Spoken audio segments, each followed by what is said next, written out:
Heureux tout le monde. Alors, pour cette vidéo, on a gardé notre petite to-do list là et on va l'exporter. On va en faire une vraie application.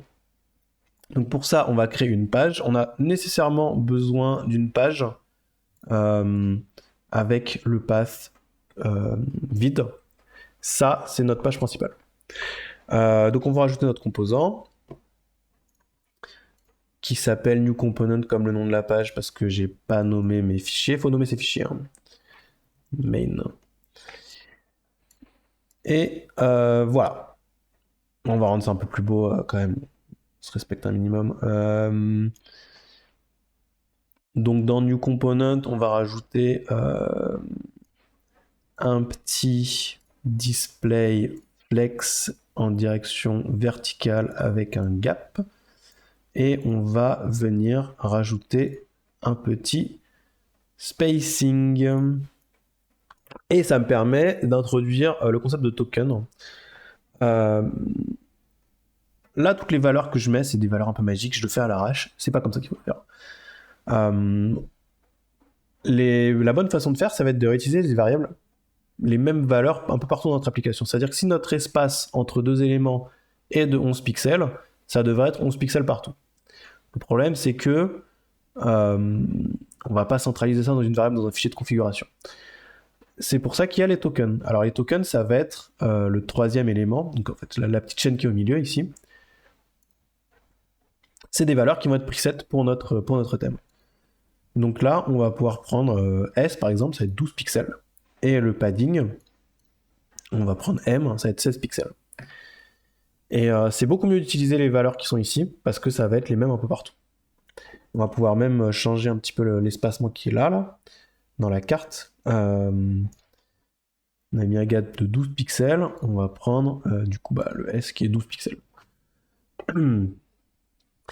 Et alors ces tokens sont utiles pour les valeurs comme ça, mais aussi pour les couleurs. Par exemple, si ici je veux rajouter un background, plutôt que de mettre la couleur comme je veux, je peux utiliser les tokens et j'ai toutes les couleurs de mon application. Alors si vous regardez les couleurs de mon application, je peux prendre un background, ça c'est la même couleur, ça va être la même couleur que les cartes. Le truc, c'est que ça se trouve, c'est pas trop mon style, le bleu comme ça, quoi. En fait, pareil, le bleu qu'on voit ici, là. Ça se trouve, mon application, j'ai envie d'utiliser des couleurs un peu plus, je sais pas, orange, par exemple. Donc, pour bien voir ça, on va transformer ce bouton, on va le mettre de type primaire. Comme ça, on a forcément genre le bleu, comme ça. On enregistre tout, je retourne dans le main. On a un autre truc qui ressemble un peu plus à quelque chose. Pour changer les couleurs, je peux cliquer sur la palette ici et choisir ma couleur principale. Donc ma couleur principale, ça va être la couleur de mes boutons par exemple. Donc si je mets du orange, comme ça là, mon bouton est devenu orange et ça a généré toutes les couleurs primaires partout dans mon application, y compris dans les tokens. Donc si je vais dans mon div là et que je vais dans background, color et que je vais dans les tokens, là j'ai tous mes primaries qui ont été modifiés. Et alors la deuxième couleur, ça va être la couleur de fond. Vous pouvez mettre un truc entièrement gris. En général, on donne une petite teinte soit froide, soit chaude à notre fond. Donc bleu, ça va être une teinte plutôt froide. Et orange, rouge, ça va être une teinte plutôt chaude. On peut faire un peu entre les deux, comme ça, là. Et si vous voulez que ce soit un peu plus facile pour vos yeux entre le thème froid de l'éditeur et le thème chaud de votre application, vous pouvez utiliser Match Editor et ça va recoloriser tout l'éditeur de la même manière que votre application. C'est un peu plus sympa pour bosser. Il y a aussi un Light Mode. Moi, je trouve que ça pète les yeux, le Light Mode. Je préfère les Dark Mode. Vous pouvez changer les bordures utilisées. Vous pouvez changer le radius utilisé si vous voulez un truc un peu plus sharp, mais pas trop non plus. Et là, vous avez plusieurs façons comme ça de personnaliser votre application. Si vous voulez l'exporter, il faut d'abord l'enregistrer. Donc j'enregistre. Et je vais venir cliquer sur le petit marteau ici. Et je clique sur Deploy. Alors ça prend 2-3 secondes. Et c'est bon, mon application a été déployée. Donc si je clique ici, j'ai mon application qui marche directement dans mon navigateur.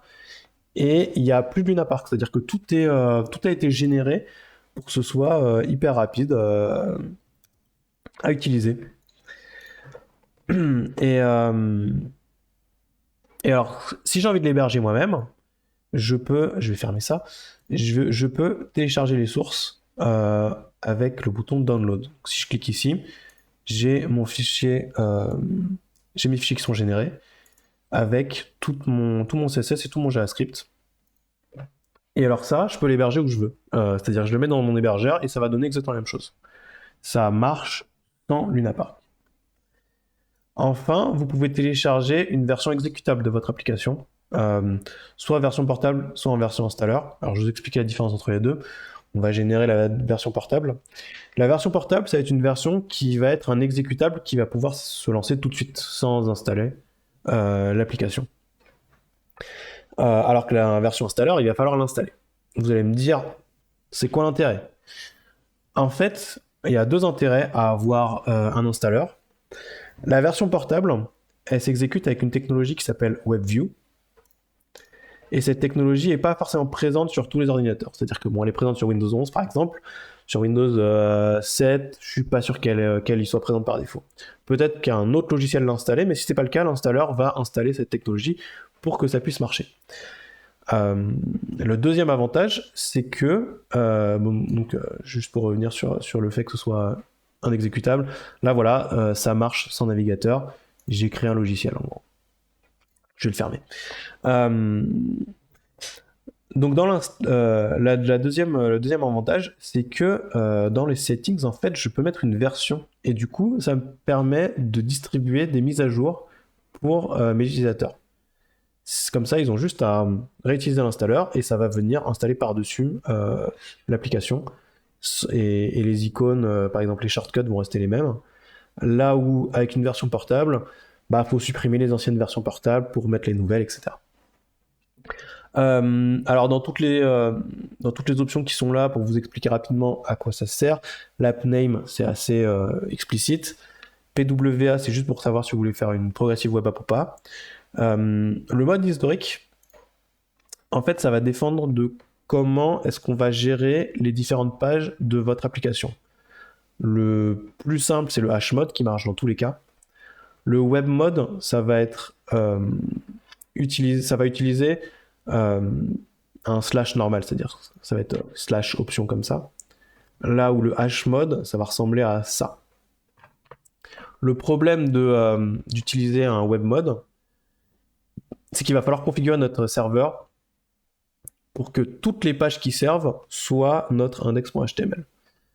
Là où notre hash mode marche dans tous les cas. Et le dernier mode, c'est le mode memory.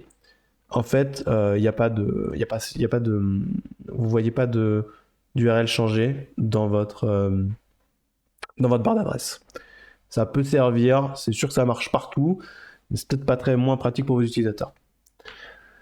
Ensuite, dans les settings, du coup, il y a la version que vous pouvez incrémenter chaque numéro de version, majeur, mineur ou fixe. Les dimensions par défaut, si on peut redimensionner la taille, si par défaut c'est en full screen. Et voilà, alors quand vous compilez et que vous cliquez ici, en fait c'est hébergé sur Luna Park. Vous pouvez même cliquer sur le lien ici pour le copier dans votre presse-papier et accéder à votre... Ok, il faut que je mette à jour ce lien. À votre application et le partager, le faire tester. Mais c'est pas comme ça qu'on utilise Luna Park. Luna Park, c'est pas une boîte de hosting, c'est une boîte d'éditeur d'application. C'est à vous de distribuer votre application comme vous le souhaitez, c'est-à-dire en l'hébergeant sur GitHub Page, sur Cloudflare, sur n'importe quel hébergeur, ou même en téléchargeant l'application binaire et en la distribuant. Mais le hosting de Luna Park, c'est plus pour du debug qu'autre chose. Surtout que votre URL ressemble à ça, quoi. Donc pratique pour du debug, moins pratique pour distribuer ça directement à des clients. Et voilà, on a fait le tour de comment créer une application avec Luna Park. Et même entre-temps, on a fait une to-do list. Incroyable, mais vrai. Ciao et à la prochaine pour des tutos peut-être un peu plus de projets un peu plus gros. Vous savez quoi, j'en profite. Est-ce qu'on est à combien de temps là? 10 minutes? Ah putain, bon, allez, j'en profite très vite fait pour vous montrer un exemple d'application qu'on peut faire. Donc j'ai fait une to-do list un petit peu pour montrer comment utiliser l'éditeur. Et j'ai fait un Snake aussi. Snake qui marche très très bien. Du coup, je peux vous montrer genre. Ok, c'est pas de la même couleur parce que je l'ai pas deploy, donc je le deploy vite fait. Euh, et j'ai mon Snake, voilà. Bon, je suis un peu nul parce que c'est quand même assez rapide. J'ai recliqué sur dans le sens donc j'ai perdu. Et en fait, toutes les cases sont des valeurs computed. C'est pour vous montrer un petit peu la performance que vous avez lorsque vous exportez une application avec LunaPark. Et tout ça sans coder. Il n'y a pas une seule ligne de code là-dedans. Euh, pour vous montrer rapidement, par exemple, une cellule, si vous allez dans la logique, il y a ici une valeur computed, ici une valeur computed. Par exemple, celle-là, c'est si c'est un snake, alors ça va être une cellule primaire et donc s'afficher en bleu. Sinon, ça va être une cellule default et ça va s'afficher en gris. Si c'est de la nourriture et si c'est la tête pour afficher l'œil, par exemple. Et voilà. Merci à tous et à la prochaine.